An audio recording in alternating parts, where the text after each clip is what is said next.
Hello दोस्तों, स्वागत करते हैं आप सभी का आपके अपने यूट्यूब चैनल जैकपुर पे। आज के इस वीडियो में हम लोग क्लास 8 का साइंस का मॉडल क्वेश्चन पेपर देखने वाले हैं और ये इसका सेट 1 होगा। इसके बाद हम लोग सेट 2, सेट 3, 4, 5 सब करेंगे। तो यदि आप हमारे चैनल पे पहली बार आए हो तो प्लीज़ चैनल को सब्सक्राइब करके बेल आइकन को दबा लीजिएगा ताकि आने वाली हर एक वीडियो का नोटिफिकेशन आपके मोबाइल पर चला जाए। तो चलिए स्टार्ट करते हैं। देखिए यहाँ पर क्या है आपका पहला सवाल। सबसे पहले सवाल में आपसे पूछा जा रहा है कि केंद्रक में कौन सा द्रव पाया जाता है। ऑप्शंस में है आपके पास केंद्रक द्रव, केंद्रिका द्रव, कोशिका द्रव या फिर रसधानी। तो देखिए इसका जो राइट आंसर हो जाएगा वो हो जाएगा आपका केंद्रक द्रव। क्या हो जाएगा? केंद्रक द्रव। याद करने का सबसे आसान ट्रिक है, यहाँ पर भी केंद्रक है, इसमें भी केंद्रक नाम दोनों मिला हुआ है, तो केंद्रक में केंद्रक द्रव। ठीक है, इस तरह से याद कर लीजिएगा। अगला सवाल है हमारा, जंतु कोशिका में क्या अनुपस्थित होता है, यानी जंतु जो कोशिका होती है उसमें क्या नहीं होता है ये आपको बताना है। कोशिका झिल्ली नहीं होगी, केंद्रक नहीं होगा, कोशिका भित्ति नहीं होगा या फिर जीव द्रव नहीं होगा। तो इसका जो राइट आंसर हो जाएगा वो हो जाएगा ऑप्शन नंबर सी, कोशिका भित्ति। तो देखिए जो जंतु कोशिका होता है ना, जैसे कि जिसमें जान पर, जैसे कि कुत्ता, बिल्ली, इंसान, जानवर, ये सब में क्या होता है, कोशिका भित्ति नहीं होता है। भित्ति क्या होता है ना, एक पेड़ पौधों में होता है, इसके ऊपर जो छाल होता है ना, इसी को हम लोग कोशिका भित्ति कहते हैं। तो ये जंतु में कहाँ से होगा? जंतु में नहीं होगा। ठीक है, पौधों में होता है, पेड़ों में होता है। तो देखिए अगला सवाल है हमारा क्वेश्चन नंबर 3 में कह रहा है क्लोरोप्लास्ट किसमें पाया जाता है? जंतु कोशिका में, पौधों की कोशिका में, दोनों में या फिर किसी में नहीं। तो इसका जो राइट आंसर हो जाएगा वो ऑप्शन नंबर बी हो जाएगा। ये कहाँ पाया जाएगा? पौधों की कोशिका में, क्योंकि क्लोरोप्लास्ट से क्या होता है, प्रकाश संश्लेषण होता है। तो प्रकाश संश्लेषण कौन करेगा? तो वो पौधे करेंगे। ठीक है, क्वेश्चन नंबर आते हैं हम लोग 4 पे। क्वेश्चन नंबर 4 में आपसे कह रहा है अमीबा एक एकल कोशिकीय जीव है, इसमें एक ही कोशिका में होता है अंतःग्रहण, पाचन, अवशोषण एवं उत्सर्जन दोनों या फिर ये सभी क्रियाएं। तो इसका जो राइट आंसर होगा ये सभी क्रियाएं हो जाएगा, ऑप्शन डी। चलिए नेक्स्ट सवाल की ओर चलते हैं। अगला सवाल है हमारा क्वेश्चन नंबर 5 पे आते हैं। क्वेश्चन नंबर 5 में आपसे कह रहा है कि सर्वप्रथम कोशिका की खोज किसने किया था? तो सर्वप्रथम जो कोशिका की खोज किया था, रॉबर्ट हुक ने, चार्ल्स डार्विन ने, जॉन मेंडल ने या फिर एरिस्टॉल ने।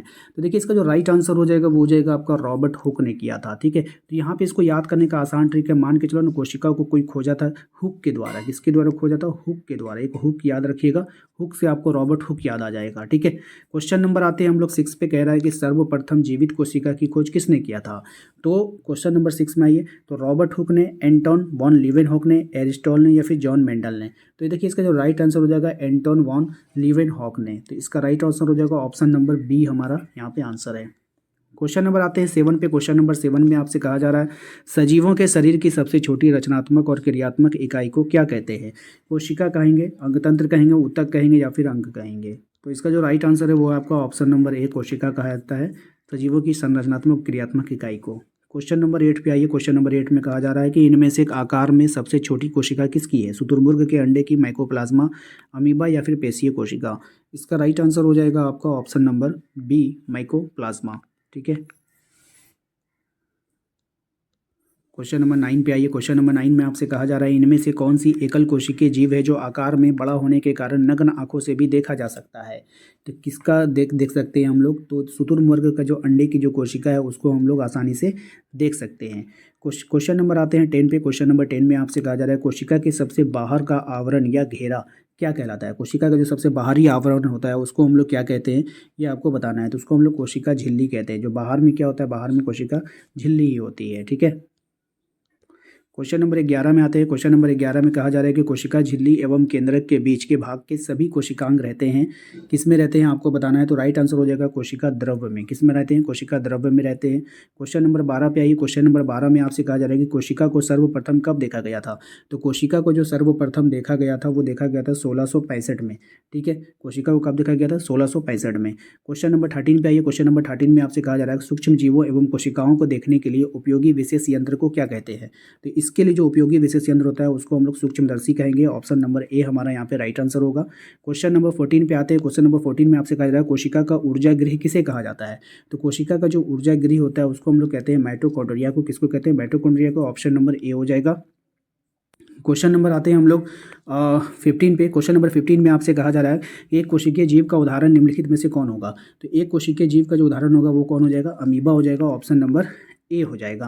क्वेश्चन नंबर 16 पे आइए। क्वेश्चन नंबर 16 में आपसे कहा जा रहा है कि कोशिका में गुणसूत्र कहाँ पाए जाते हैं? तो कोशिका के जो गुणसूत्र पाया जाता है वो केंद्रक में पाया जाता है। ऑप्शन नंबर ए हो जाएगा।